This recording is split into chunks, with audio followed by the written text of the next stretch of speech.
35 वर्षीय सुंदर आणि देखणी गीता आणि तिचा नवरा उमेश हे एक साधं कुटुंब राहत होतं.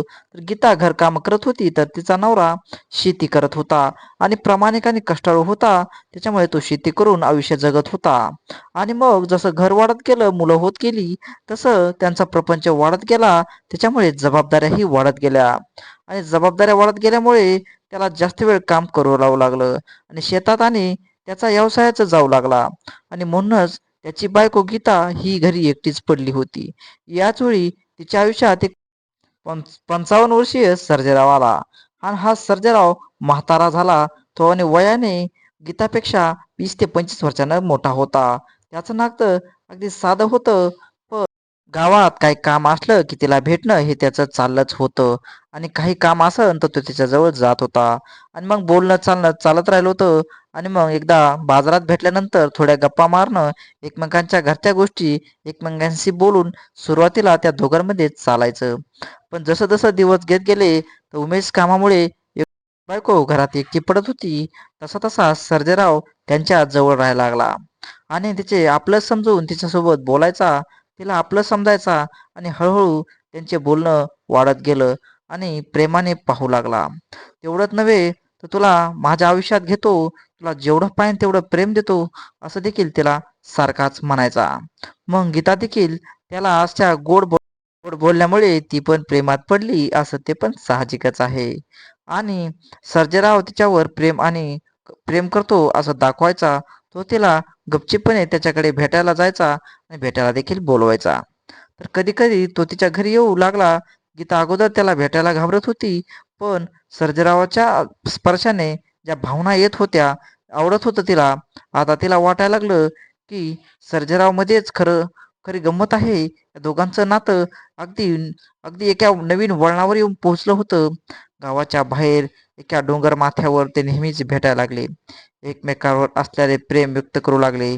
त्यांच्या प्रेमाला काही शब्द नव्हते.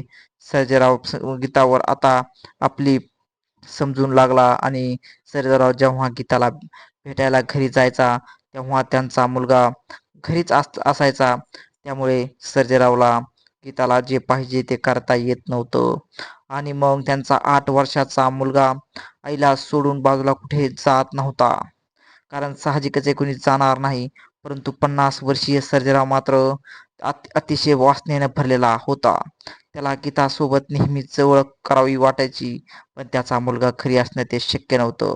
आणि म्हणूनच त्याला त्याच्या मुलाचा राग यायला लागला होता. आणि नेहमीच गीताला म्हणायचा, तू आणि मी कधीच आपण एकत्र येऊ शकत नाही का? गीता, मी वाटेल तेव्हा तुझ्या घरी येऊ लागलो, पण शकत नाही. प्रेमाचे क्षण एकत्र घालू शकत नाही. कारण एक तुझा मोठा मुलगा नेहमी तुझ्या जवळच फिरत असतो. एकदा त्या तुझ्या मुलाला कोणत्या अवस्थेत बघितलं, जर त्याने आपल्याला कुणाला सांगितले तर आपल्या दोघांच्या प्रेमाला मोठा अडथळा ठरेल. मग तिची आई म्हणाली, माझा मुलगा घरी आहे, घर सोडून त्याला दुसरीकडे कुठे पाठवणार? गीता नेहमीच त्याला असं म्हणायची. तेव्हा सर्जेराव सर्जेरावने गीतापुढे प्रश्न ठेवला, तुला मी आहे का तुझा मुलगा किंवा माझं प्रेम? तेव्हा अशा बोलण्यामुळे ती गीता घाबरली, कारण ती एक लेकराची आई होती. आणि मग ती थोड्या वेळाने त्याची वाईट कल्पना तिला पटायला लागली. जर आपला मुलगा काही नाही जर पाहिलं, नवऱ्याला जर तिने सांगितलं, तर पुढच्या गोळ्याची मारण्याची प्लॅनिंग करायला सुरुवात केली. त्यानंतर जे घडलं ते माणुसकीला काळिमा फासणारं कृत्य होतं. रात्रीचे 11 वाजले होते आणि सगळे लोक झोपायला जात होते. कारण ते गीतालाही आपल्या मुलाला घरात झोपून ती मुलाच्या श्वासनाचा आवाज तिला ऐकू येत होता. त्यामुळे तिचं मन कुठेतरी विचारत करत होतं. आणि मग एकीकडे तर माया, दुसरीकडे तर असलेली वासना. मुलापेक्षा तिला वासनाच महत्वाची वाटली. डोळे घट्ट करून ती विचार करत होती. मुलाला संपवायचा निर्णय घेऊ लागली.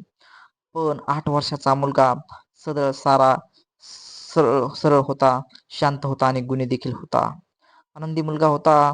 आई वडिलांच्या प्रेमात तो वाढला होता. वडील उमेश व्यवसायासाठी कायम बाहेर असल्याने त्याच्या आईसोबत जास्त नातं होतं. शाळेला जायला जास्त खूप आवडत होतं.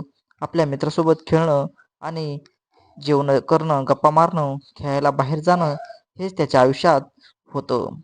नेहमी स्वप्न बघायचं, मोठं झाल्यावर त्याला कलेक्टर बनायचं होतं. आई वडिलांना मोठ्या घरात न्यायचं होतं. त्याला छोट्याशा हे माहीत नव्हतं की त्याचं स्वप्न हे स्वप्नच राहील. आणि गीता आणि उमेश हे सामान्य महिला असून वयाच्या 35व्या वर्षी तिला प्रेमाचा एक नवीन अनुभव मिळाला. सर्जेराव हा तिच्या नवऱ्यापेक्षाही खूप वेगळा आणि तिच्या प्रत्येकाची इच्छाची काळजी घेणारा होता. तिला शारीरिक तसंच दोन्ही सुख देणारा होता.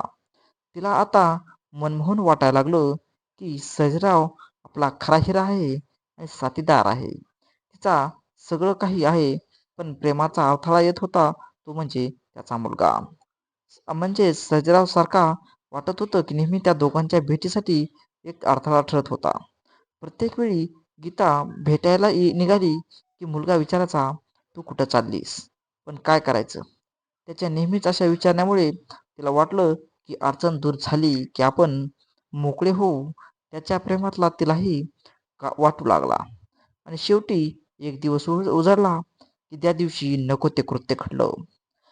त्यांचा मुलगा अंगणात खेळत होता, पण त्यांची दोघांची प्लॅनिंग ठरली की आता अडथळ्याला संपवायचं, म्हणजेच मुलाला संपवायचं. मग आईने त्या मुलाला बोलवले की आपल्याला त्यांच्यासोबत फिरायला जायचं आहे. मग सर्जेराव तो म्हणत होता, तरी पण आईचा हट्टपणी तो गेला. आणि मग तिकडे गेल्यानंतर त्याने सर्जेरावनी त्याला त्याचा गळा आवळला आणि गळा आवळल्यानंतर त्याला श्वास बंद झाला आणि त्याला एका डोंगरा भागातून फेकून दिलं. पण अशी घटना घडल्यानंतर त्याची मात्र गीता दिवशी पोलिसांसमोर खोटं खोटं नाटक करत होती रडण्याचं. उद्देश मित्रांनो, असं काही करू नका. आवडल्यास लाईक करा.